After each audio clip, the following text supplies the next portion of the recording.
Hello king army, I hope तुम सब बढ़िया होगे। तो अब से इसी चैनल पर मैं अपनी न्यू वीडियो अपलोड करूंगा, इसलिए सब लोग जल्दी जल्दी इस चैनल को सब्सक्राइब कर दो और मेरी न्यू वीडियोस को एंजॉय करो। तो चलो अब बिना किसी देरी के वीडियो शुरू करते हैं। वो मोटा लड़का इतना ज्यादा क्लमजी था कि जब उसने अपने परिवार की तलवार को टेस्ट किया तो उसने खुद को ही स्टैब कर लिया।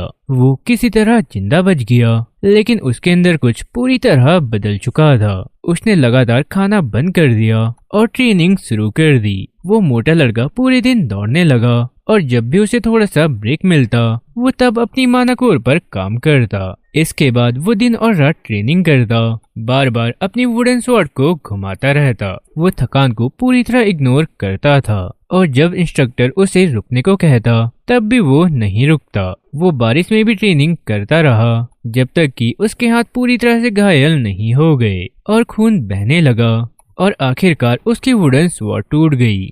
सिर्फ 1 महीने में उसने हर मूवमेंट को परफेक्ट कर लिया। जब उसने अपने कठोर हाथों को देखा तो वो रिजल्ट से पूरी तरह सेटिस्फाइड था। लेकिन ह्यूमन बॉडी की भी एक लिमिट होती है और आखिरकार वो थकान से बेहोश हो गया। इसके बावजूद भी उसने ट्रेनिंग जारी रखी और कुछ टाइम बाद वो मोटा नहीं रहा। यहाँ तक कि उसके मास्टर एस्पिडेन भी उसकी स्वॉर्ड स्किल और माना टेक्निक्स को देखकर हैरान रह गए। तो आखिर ऐसा क्या था जिसने इस मोटे लड़के को इतना बदल दिया? सच्चाई ये है कि अब उसका शरीर उस स्वॉर्ड की सोल द्वारा पॉजेस्ड था जिससे उसने खुद को स्टैब किया था। और ये कोई ऑर्डिनरी स्वॉर्ड नहीं थी। ये स्टोरी एक ऐसे हीरो के पर्सपेक्टिव से है जो रीइंकार्नेट होकर एक स्वॉर्ड बन गया। कई सदियों तक इस स्वॉर्ड को कई लेजेंड्स ने यूज किया, लेकिन सबसे गहरा बॉन्ड इस स्वॉर्ड ने सिर्फ एक पर्सन के साथ शेयर किया था जिसका नाम लियोन था। हालांकि उसकी स्टार्टिंग एक नॉर्मल फार्मर के रूप में हुई थी, लेकिन उसने अपने प्योर करेज के दम पर स्वॉर्ड सेंट का टाइटल हासिल किया और इस शानदार ब्लेड का यूज किया।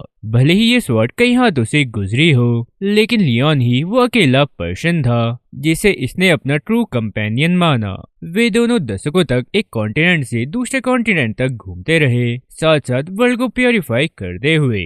आखिरकार वो दिन आया जब उन्होंने फाइनल बॉस स्नो माउंटेन के व्हाइट ड्रैगन का सामना किया। वो एक जायंट बीस्ट था जिसकी सिल्वर स्केल्स थी। उसने लियोन की पूरी ताकत निचोड़ ली, तब जाकर उसे डिफीट किया जा सका। अनफॉर्चुनेटली भले ही उसने किंगडम में शांति वापस ला दी और लियोन को नेशन का रूलर बनने की अपॉर्चुनिटी मिली, लेकिन इस विक्ट्री की काफी भारी कीमत थी। जब दुनिया ने फिर से सूरज और गुलाब देखे तब ये स्वॉर्ड सदियों के मॉन्स्टर स्लॉटर के बाद आखिरकार सील कर दी गई। ये स्वॉर्ड लियोन की लिनिएज में जनरेशन तक पास होती रही, लेकिन कोई भी सक्सेसर उस खालीपन को भर नहीं पाया जो स्वॉर्ड के हार्ट में उसके डियर फ्रेंड के जाने से बनी थी। हर नए जनरेशन के प्रिंस के साथ वो और भी ज्यादा इनकॉम्पिटेंट और मीडियोकर होते चली गई। ये मीडियोक्रिटी अपने चरम तक पहुंची तब स्वॉर्ड एक यंग ओबीस और यूजलेस लड़के को सौंपी गई। जैसे ही वो मोटा प्रिंस इस लेजेंडरी स्वॉर्ड को उठाता है, स्वॉर्ड को एक काफी गहरा शौक लगता है। ये लड़का एक इल मैनर्ड ब्रैट है जिसे स्वॉर्ड यूज करने का बिल्कुल भी नॉलेज नहीं है।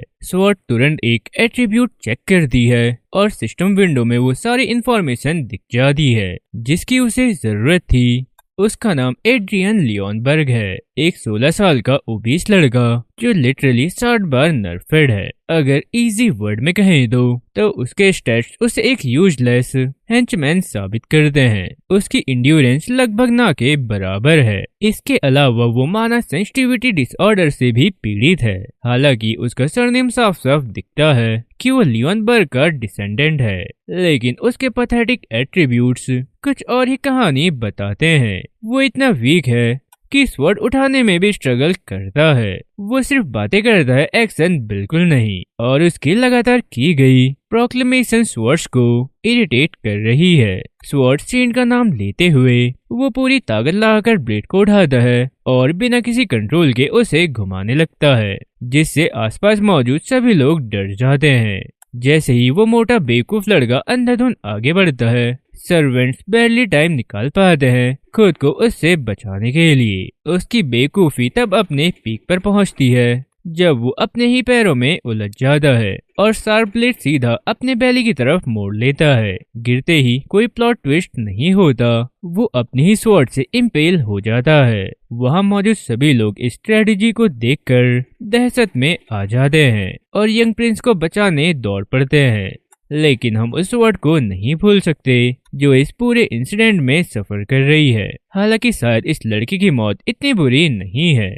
मुझे समझाने दीजिए, क्योंकि एड्रियन में ऐसी कोई क्वालिटी नहीं थी जो उसे लियोनबर्ग का ट्रू डिसेंडेंट प्रूव कर सके। वो सिर्फ रॉन्ग रीजन से ही स्टैंड आउट करता था।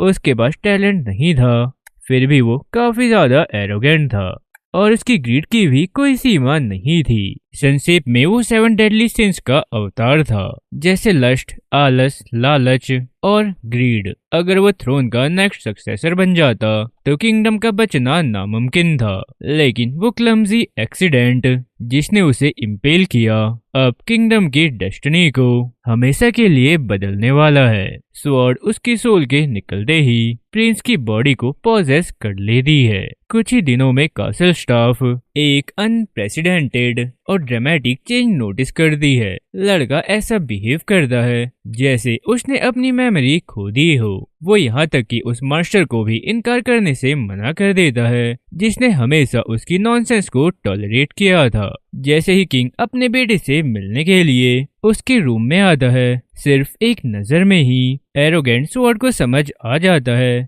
कि ये पर्सन उस लड़के का फादर होगा। वो थोड़ा सरप्राइज होता है जब वो देखता है कि किंग अपने बेटे जितना पैथेटिक नहीं लगता। फिर भी फादर को अपने बेटे की बैड मैनर्स काफी डिस्टर्बिंग लगती है, क्योंकि एड्रियन ने उसे ग्रीट करने की कोशिश भी नहीं की। एड्रियन का मास्टर अपने डिसाइपल को प्रोटेक्ट करने की कोशिश करता है और कहता है कि लड़का मेमोरी लॉस की प्रॉब्लम से सफर कर रहा है। रॉयल नाइट्स ये सुनकर काफी ज्यादा शॉक हो जाते हैं और सजेस्ट करते हैं कि रॉयल डॉक्टर प्रिंस के मेंटल स्टेट को एग्जामिन करे। कुछ टाइम बाद डॉक्टर एग्जामिनेशन कंप्लीट करने के बाद ये बताता है कि कोई फिजिकल इंजरी नहीं है। वो कहता है कि किसी साइकोलॉजिकल ट्रॉमा या शॉक की वजह से ये एमनीजिया हुआ होगा। लेकिन किंग पूरी तरह कन्विंस नहीं होता है और एड्रियन दूर से ही अपनी मैजेस्टी का पैक्टिसिज्म फील कर रहा होता है। किंग क्लियर कह देता है कि सिर्फ ये कहना कि एड्रियन अपनी सारी गलतियां भूल चुका है उन गलतियों को मिटा नहीं देता। भले ही एड्रियन ने अपने सारे पास्ट एक्सपीरियंस को खो दिया हो, इसका मतलब ये भी नहीं है कि उसने उन लेसन्स को भी खो दिया हो जो उसे अपनी मिस्टेक से सीखने चाहिए थे। ये सोचना कि एड्रियन के ग्रोथ के मामले में सब कुछ लिटरली जीरो पर आ गया है, किंग के लिए काफी ज्यादा इरिटेटिंग है। अपने बेटे को इतना पैथेटिक कहने के बाद किंग चैम्बर छोड़कर चला जाता है। इसी दौरान एड्रियन, या कहना चाहिए एड्रियन की बॉडी के अंदर मौजूद स्वॉर्ड इस ट्रीटमेंट से बिल्कुल भी खुश नहीं है। ये बात उसे सोचने पर मजबूर करती है कि ये लड़का कितना डिस्टर्ब रहा होगा जो इस तरह की रेपुटेशन बना बैठा। लकीली उसके लिए कम से कम एक इंसान है जो उसे ह्यूमन बीइंग की तरह ट्रीट करता है, उसकी प्यारी मदर। वो अपने यूजलेस बेटे को पूरे दिल से प्यार करती है। उसे तो ये पोटैटो जैसा लड़का भी काफी ज्यादा हैंडसम लगता है। लविंग मदर बस इस बात से खुश है कि उसका बेटा वापस आ गया है। सिर्फ गॉड जानता है कि वो उसके बिना कैसे जीती। स्वॉर्ड को उस माँ पर सिर्फ दया महसूस होती है जो अपने बेटे की मौत का दुख मना रही थी। इसके बाद रात हो जाती है और एक खुश माँ आखिरी बार अपने रूम में रेस्ट करने के लिए चली जाती है। उसकी खुशी देखकर स्वॉर्ड अपनी सिचुएशन की रियलिटी पर सोचने लगता है। उसने अपने फ्रेंड के डिसेंडेंट को मार दिया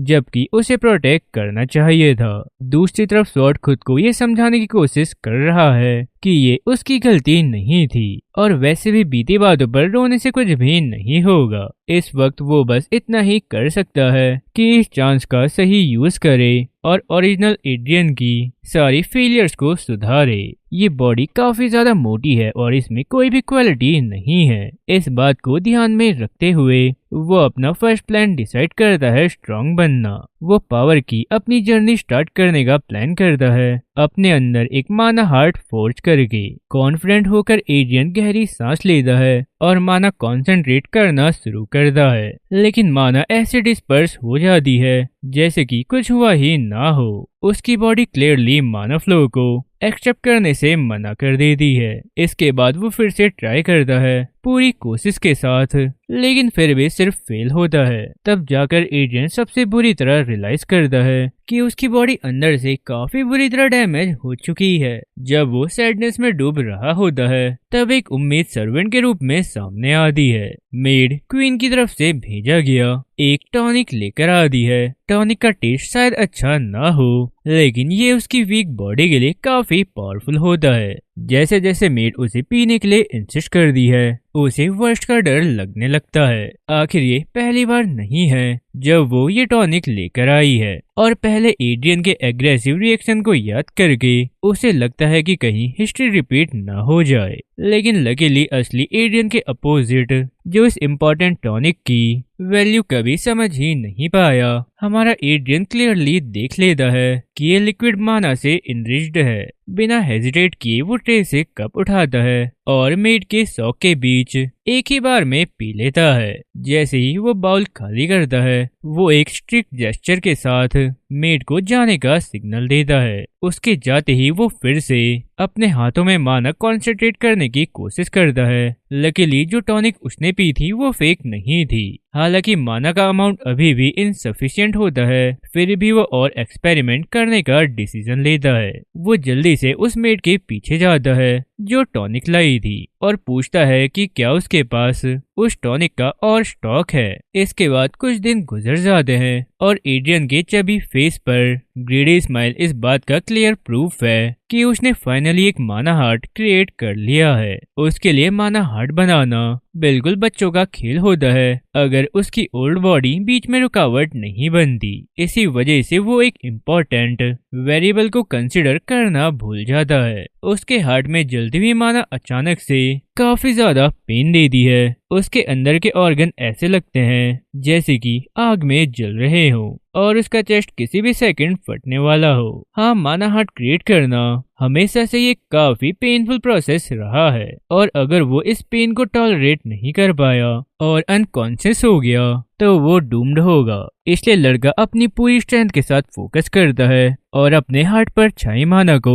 एक्सेप्ट कर लेता है। धीरे धीरे वो प्रोसेस के सबसे टफ पार्ट को सक्सेसफुली क्रॉस कर लेता है और उसकी मेहनत वेस्ट नहीं जाती। उसे अपने आप पर प्राउड फील होता है, सिर्फ इसलिए नहीं कि उसने माना हार्ट बना लिया, बल्कि इसलिए भी क्योंकि इस बार ये माना हार्ट सच में उसका अपना है। अपनी पास्ट लाइफ में उसने अपने ओनर्स को माना हार्ट यूज करने में हेल्प की थी, लेकिन इस बार सब कुछ डिफरेंट है और इस बार वो अपनी हैप्पीनेस को काफी मुश्किल से कंट्रोल कर पा रहा है। माना हार्ट कंप्लीट होते ही उसे सिस्टम से एक नोटिफिकेशन मिलता है। ये वही टाइप का सिस्टम मैसेज होता है जो पहले एड्रियंस अपने होल्डर्स को भेजा करता था, लेकिन इस बार वो खुद इन्हें रिसीव कर रहा होता है। जैसे ही सिस्टम विंडो अपीयर होती है, उसके बाद एक के बाद एक कई विंडो ओपन हो जाती है, जिसे देखकर हमारा चबी हीरो काफी ज्यादा शॉक हो जाता है। शॉर्ट में उसकी कमजोर बॉडी अभी भी माना हार्ट के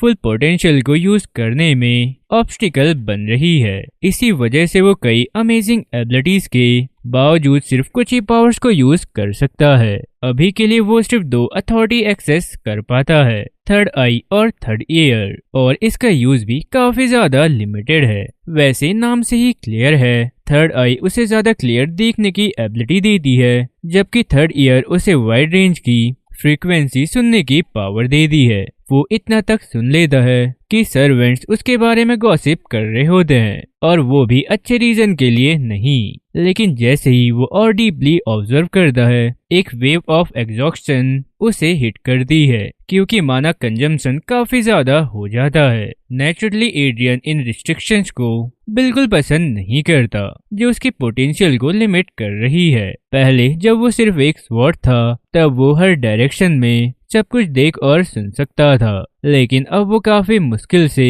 इतनी माना गैदर कर पा रहा है कि थर्ड आई और थर्ड ईयर को सिर्फ कुछ पल के लिए एक्टिव कर सके। फिर भी वो उम्मीद करता है कि जैसे जैसे उसकी माना कैपेसिटी बढ़ेगी, वो और भी ज्यादा पावरफुल बन पाएगा। वैसे माना कैपेसिटी कम होने के बावजूद उसका एपेटाइट काफी ज्यादा है और वो काफी ज्यादा हंग्री भी फील करता है पावर की परस्यूट में। स्वॉर्ड ये भूल ही गया था कि अब वो एक ह्यूमन के अंदर है जिसे खाना खाने की जरूरत होती है। कुछ टाइम बाद वो अपनी लविंग मॉम से मिलता है जो पहले से काफी ज्यादा खुश होती है और उसकी खुशी का रीजन ये होता है कि एड्रियन ने पूरा टॉनिक पी लिया था जो उसने भेजा था। जब वो उसे मदरली अफेक्शन से पैम्पर कर रही होती है तब एक न्यू कैरेक्टर एंटर करता है। जब मदर पूछती है कि क्या वो उस आदमी को पहचानता है, एड्रियन स्ट्रांगली मना कर देता है। वो डरावना दिखने वाला पर्सन उसकी मॉम का ब्रदर है, यानी एड्रियन का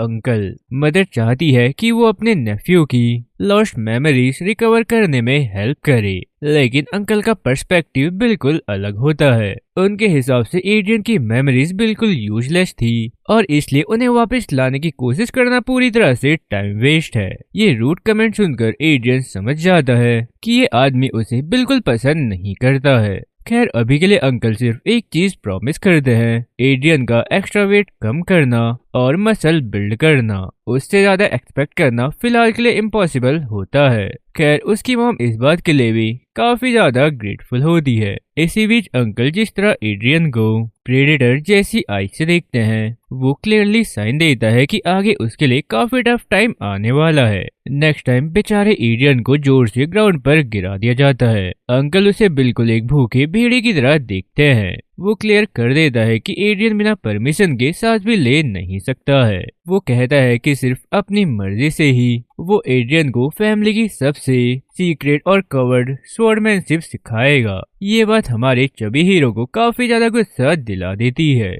जो फैमिली के सक्सेस के पीछे असली वजह था। उसके लिए इतनी डिसरिस्पेक्ट देखना काफी ह्यूमिलेटिंग होता है। गुस्से में भरा एड्रियन खड़ा होता है और कसम खाता है कि 6 महीने के अंदर वो अपने अंकल से अपनी वर्थ एक्सेप्ट करवाएगा। अगर वो फेल होता है तो वो अपने अंकल का पपेट बनने के लिए भी रेडी है, लेकिन अगर वो जीत गया तो वो अंकल से एक विश मांगेगा। अंकल उसके कॉन्फिडेंस को एरोगेंस समझ लेते हैं और बिना सोचे समझे डील एक्सेप्ट कर लेते हैं। अंदर ही अंदर एड्रियन सिचुएशन को एनालाइज करता है। भले ही उसने विक्ट्री का क्लेम बैटली किया हो, लेकिन उसे पता होता है कि यह बॉडी उसके लिए काफी बड़ा चैलेंज बनने वाली है। वो अपनी बॉडी को माना से रैप करता है और ट्रेनिंग स्टार्ट करता है ताकि एक्स्ट्रा फैट बर्न कर सके। तभी अंकल एड्रियन के बॉडी के अराउंड माना की प्रेजेंस को फील करता है और शॉक में आ जाता है। वो तुरंत एड्रियन को रोककर एक सवाल पूछता है, क्या उसने ऑलरेडी मानहार्ट बना लिया है।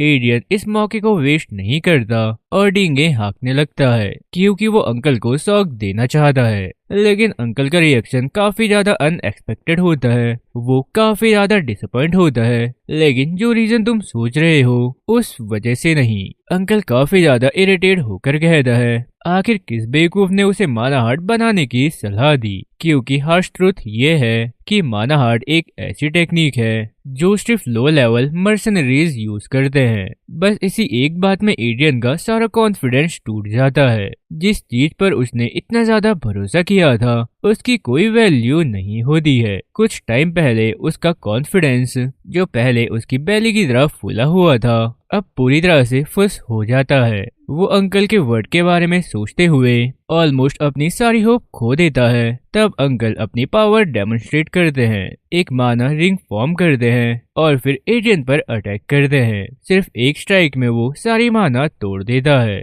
जिस पर एड्रियन को इतना ज्यादा घमंड था।